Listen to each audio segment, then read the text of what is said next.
Assalamualaikum warahmatullahi wabarakatuh. Saya Aidil Baihaqi dengan NIM 230102006 dari Prodi Teknik Informatika.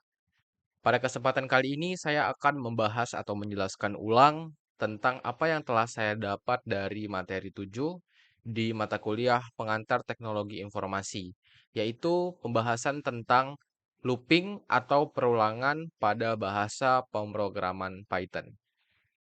Baik, sebelum membahas lebih dalam, kita perlu tahu apa sih itu looping.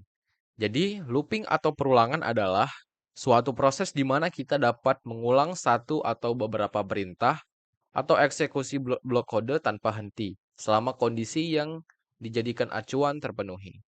Jadi ibarat saya contohkan saya ingin memprint sebuah kalimat hello world sebanyak 100 kali. Jadi tidak mungkin saya mengulang perintah print hello world ini sebanyak 100 kali.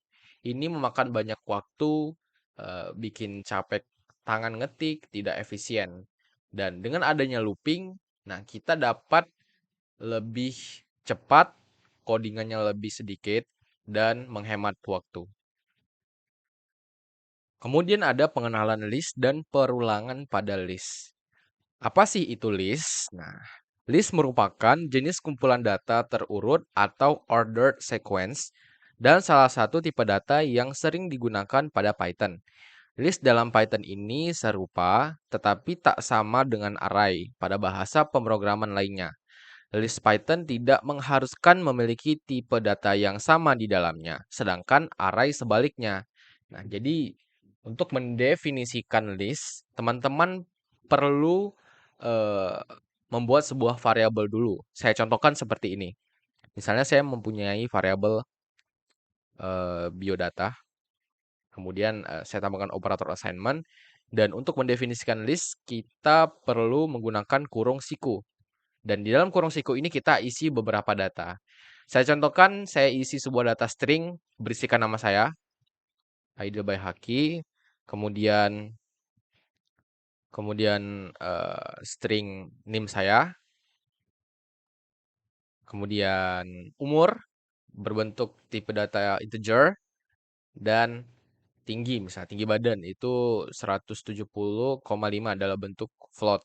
Dan ini adalah data list.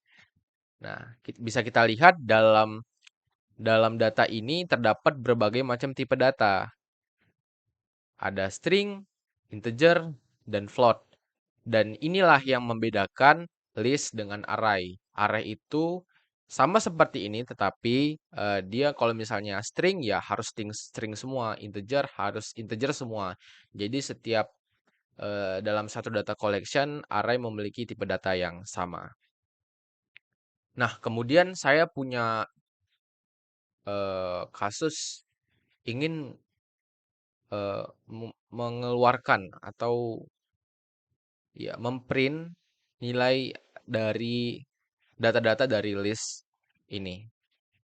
Caranya itu seperti ini misalnya, biodata. Kalau misalnya print biodata saja, dia akan hanya memprint listnya saja, kumpulan listnya. Jadi semuanya ke print. Gimana kalau saya ingin memprint nama saya Aidil Baihaqi? Caranya, teman-teman bisa menggunakan indexing.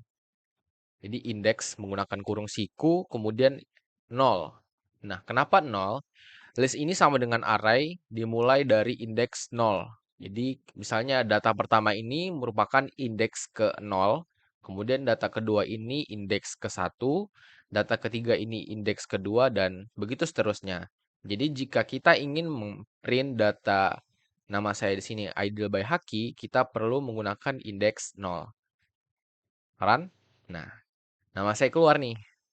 Nah, kemudian nih saya ingin membentuk sebuah kalimat misalnya. Saya gunakan seperti ini ya. F misalnya. Halo, saya biodata 0. Jadi, halo saya biodata 0 nih. Biodata 0. Halo saya Aidil Baihaqi. dengan NIM, dengan NIM. Nah, NIM itu ada di biodata data keberapa, di indeks keberapa nih. Kita bisa lihat ini indeks ke 0 dan ini ke 1. Jadi kita tulis kurung siku 1. Kemudian, halo saya Aidil Bayhaki dengan NIM 230102006, berumur, maaf, ini di luar, berumur. Nah, saya ingin akses ini nih, 19 ini. Nah, 19 ini berada pada data dengan indeks ke 0, 1, 2. Jadi kita buat sini biodata 2 tahun, tahun dengan tinggi badan, misalnya dengan tinggi badan itu biodata. Nah, tinggi badan tuh indeks ke berapa tuh? Indeks ke 0, 1, 2, 3. Nah, jadi kita buat 3 di sini cm. Dan kita print. Nah, sesuai ya, teman-teman. Halo, saya Aidil Bayhaki dengan NIM 230102006, berumur 19 tahun dengan tinggi badan 170,5 cm. Jadi data-data ini sesuai dengan yang ada pada list. Saya ingin mengaksesnya, memprintnya dalam satu kalimat yang utuh. Oke, ini ada pengenalan list. Kemudian saya contohkan lagi nih. Saya ingin tidak perlu seperti kalimat ini. Saya ingin memprint datanya saja. Jadi semua data itu saya print. Contoh, saya ingin membuat di sini mahasiswa, data list mahasiswa. Itu ada ideal misalnya, ideal, Pras, Rizky, terus ada Azmi, ada Ezi, ideal, Pras, Rizky, Azmi, Ezi, kemudian siapa lagi? Widuri misalnya. Kemudian Rani, ada Renda, dan masih banyak lagi ya, segini aja ya. Nah, jadi saya ingin mengakses satu persatu dari ini. Caranya, kita bisa menggunakan perulangan for loop. For I in mahasiswa print I. Jadi maksudnya kita definisikan for di sini, kemudian I ini sebagai indeks di mahasiswa, di data mahasiswa, kemudian kita print semua data sesuai dengan seluruh indeks yang ada di mahasiswa. Kalau kita run, jadi seperti ini. Nah, di ada ideal, Pras, Rizky, Asmi, Ezi, Widuri, Rani, dan Renda. Jadi semuanya ke print ya. Oke, seperti itu contohnya. Nah, kemudian ada namanya perulangan pada string. Misalnya gini, saya mempunyai variabel dosen. Kemudian saya isi dengan nama dosen saya yaitu Sapta Nugraha. Dan di sini kondisinya saya ingin memprint huruf per huruf dari string yang ada di variabel dosen ini. Nah, caranya kita bisa menggunakan perulangan. Jadi, kalian tulis for I in dosen, kita print I-nya sebagai indeks. Nah, kalau kita run, jadinya seperti ini. Sapta, kemudian spasi Nugraha. Nah, ini spasi ini terhitung sebagai karakter ya, teman-teman. Jadi ada beberapa indeks ini, indeks ke 0, 1, 2, 3, 4, 5, 6, 7, 8, 9, 10, 11, 12 karakter yang terdapat pada variabel dosen. Baik, kita lanjut. Kemudian ada perulangan numerikal. Jadi pada perulangan numerikal ini memakai salah satu fungsi yang ada pada Python, yaitu fungsi range. Nah, fungsi range ini berguna untuk menentukan jarak. Nah, jadi range ini terbagi lagi menjadi beberapa tipe ya. Yang pertama range dengan argumen start, stop, and step. Kemudian ada lagi range dengan argumen start and stop.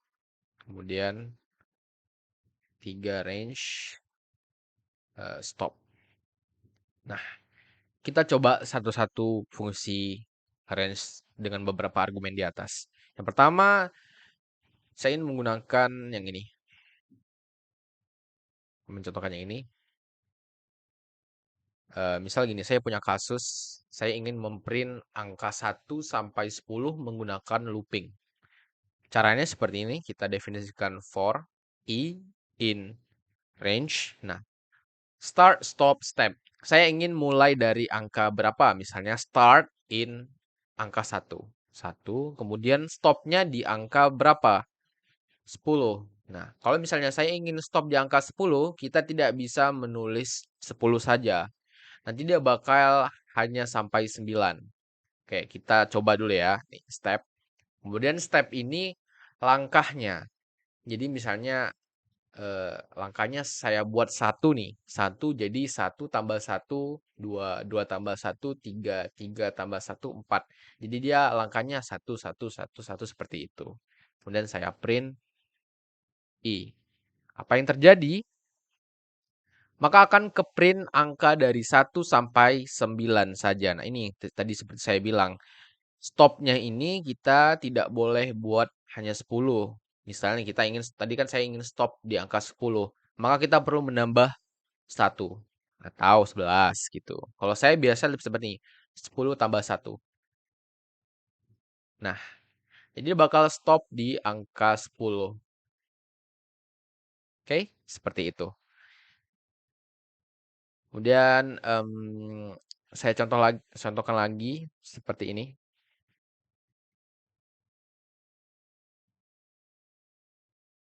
di range dengan argumen start and stop. Nah, kalau di argumen start and stop saja, dia ini memiliki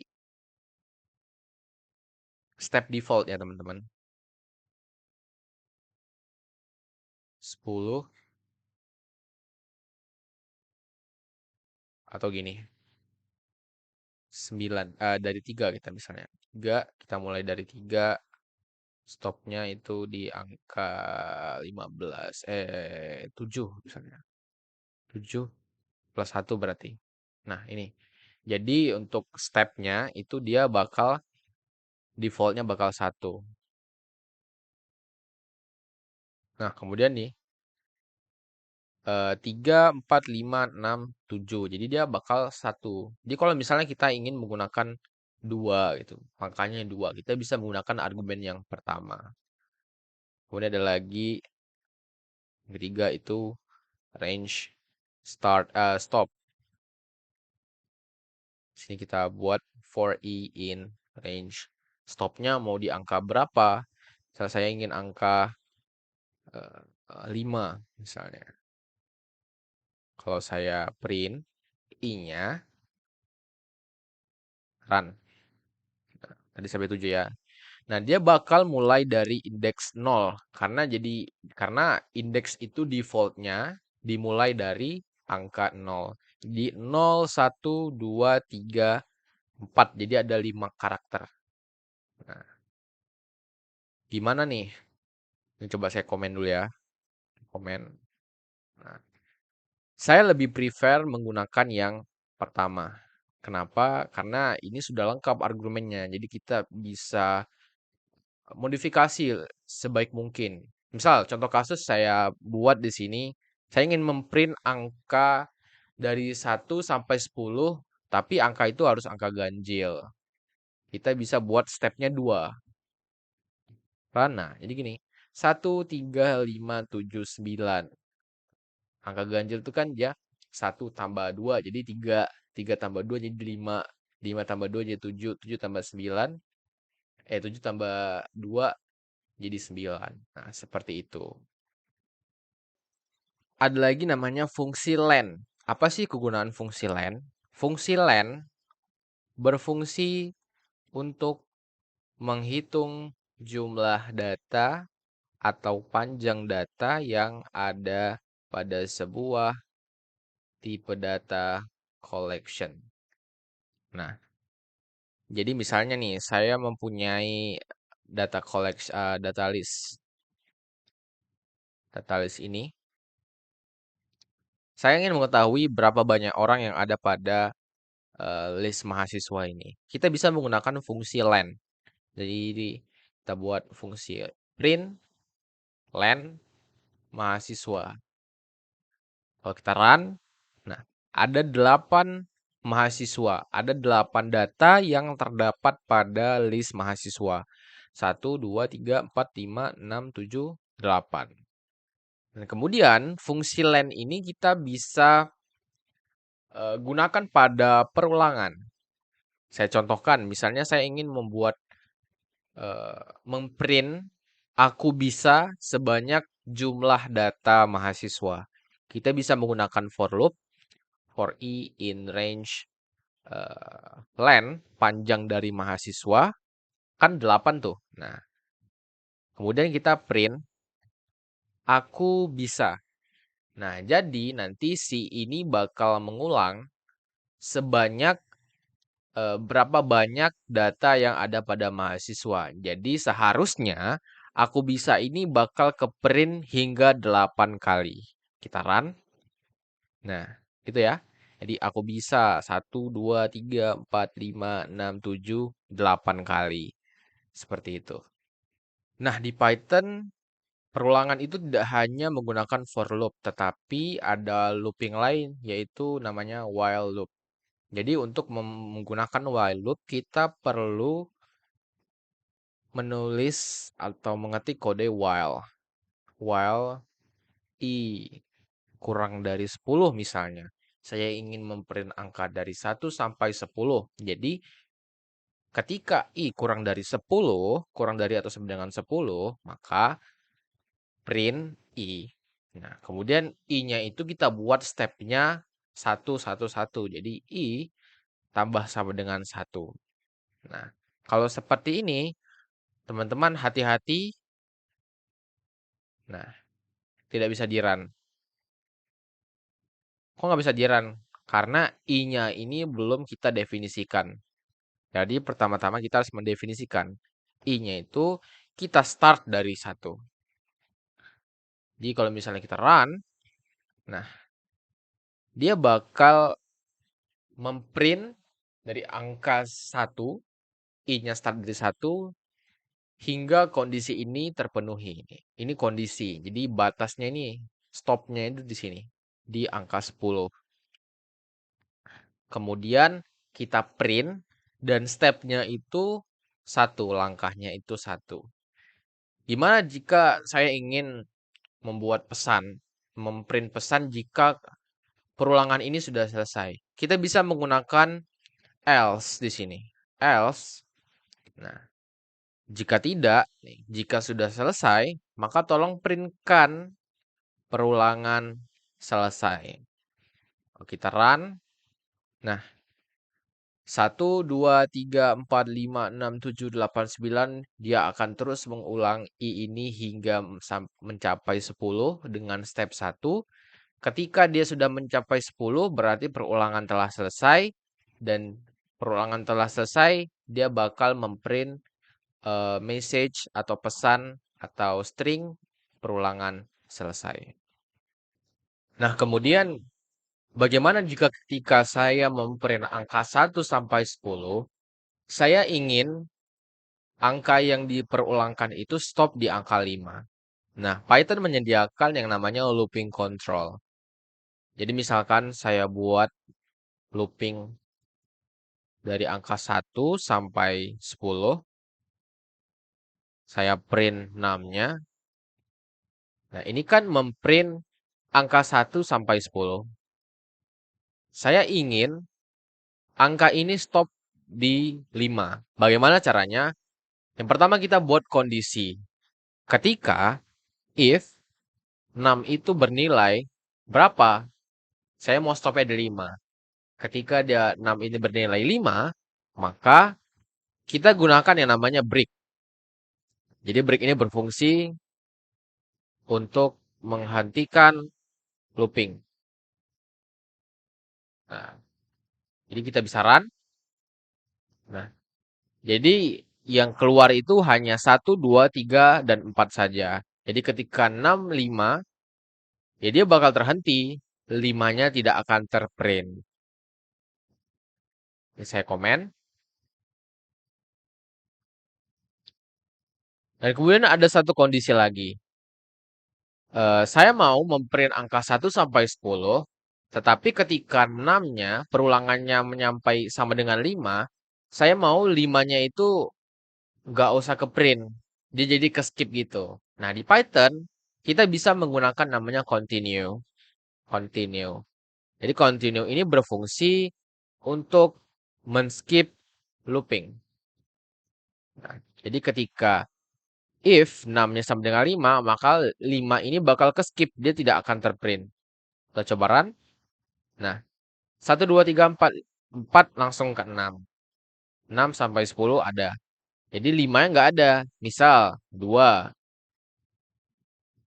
Nah, jadi langsung 1 ke 3. Misal 7. Nah, 6 langsung ke 8. Jadi seperti itu, looping control pada Python memiliki dua macam, yaitu break dan continue. Nah, oke teman-teman, sebelumnya kita sudah belajar mengetahui apa itu looping, macam-macam looping, bagaimana cara kerjanya, dan sebagainya. Dan sekarang kita akan latihan looping. Di sini saya sudah ada contoh satu dengan kasus.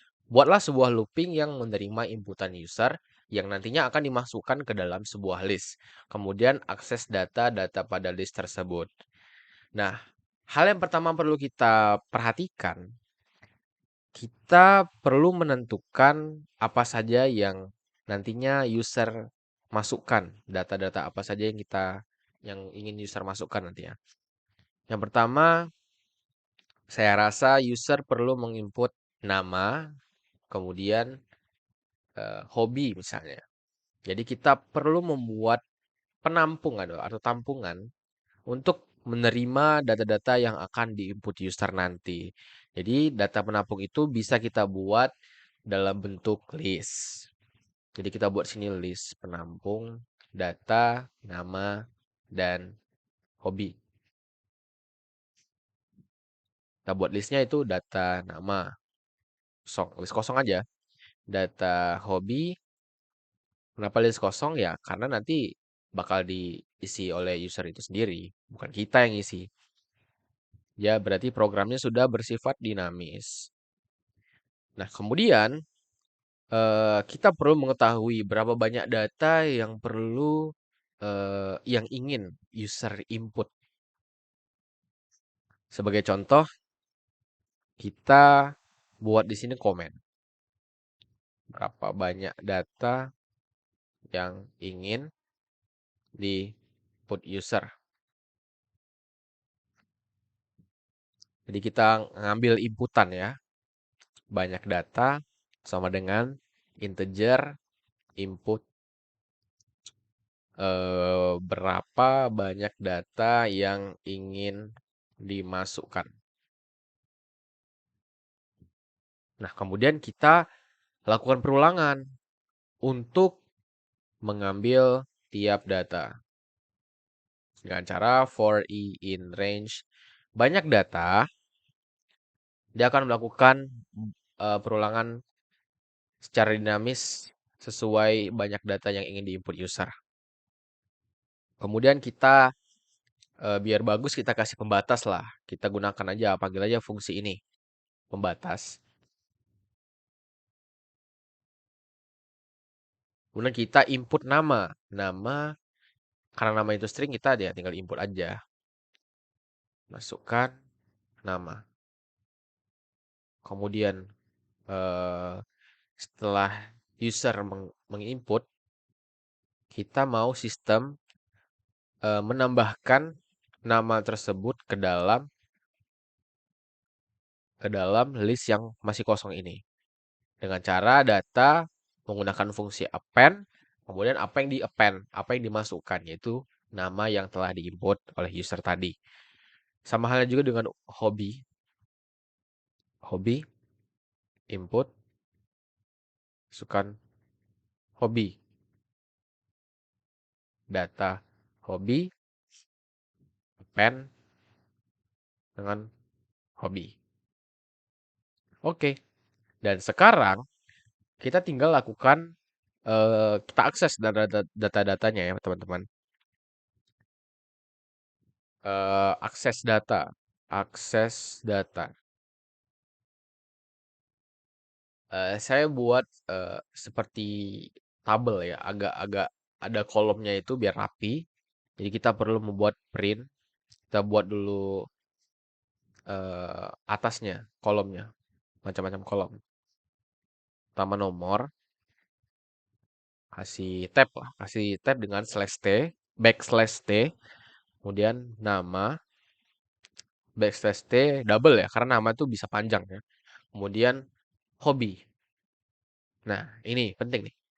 Kemudian untuk mengakses data-data yang sudah masuk ke data nama dan data hobi, kita lakukan perulangan.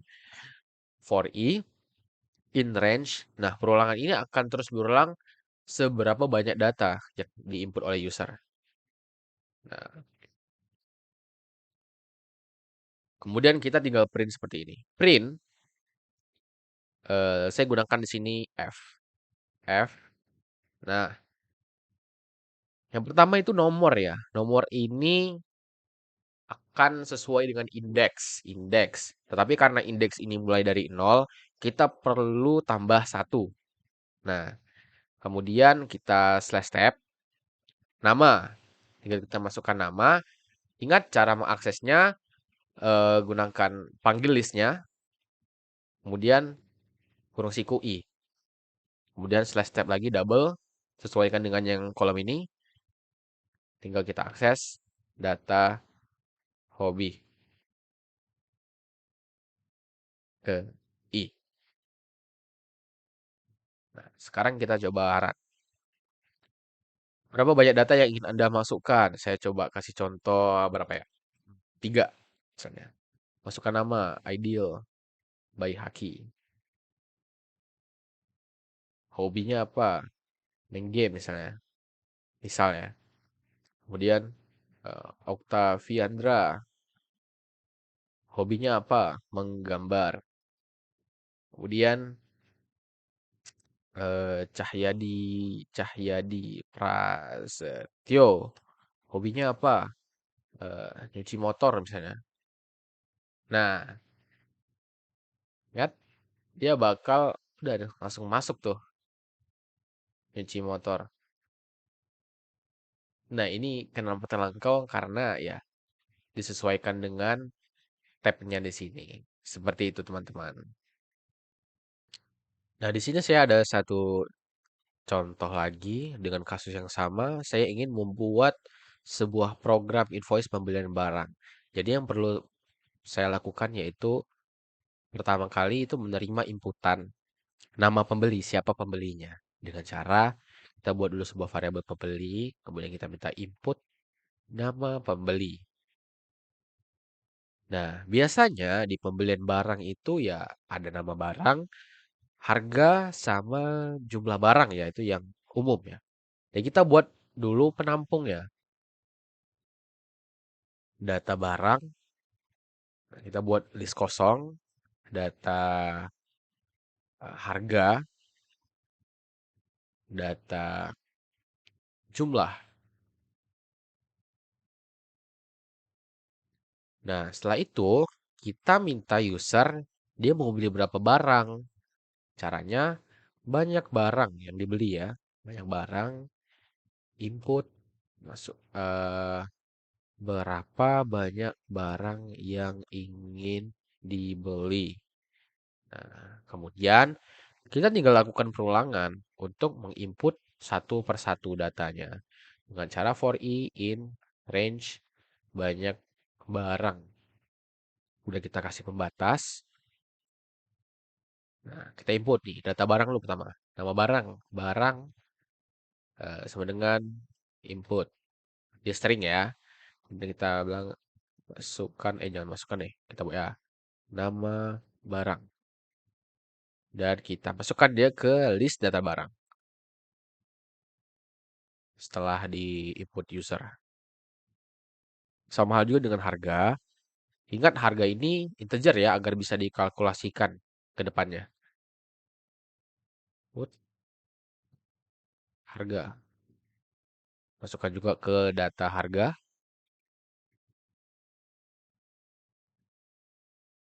Jumlah integer input.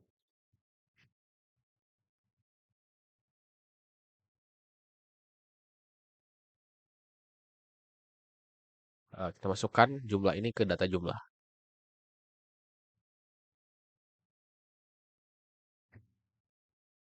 Nah, udah jadi. Kemudian kita tinggal print aja, print hasilnya seperti ini. Kita akses datanya. Sekarang kita coba akses nomor. Nomor ini kita ganti ya.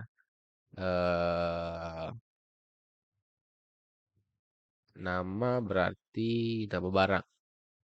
Nama barang. Kemudian harga slash tab jumlah. Kemudian saya pengen nanti dia ada subtotal, total dari pembelian. Jadi subtotal.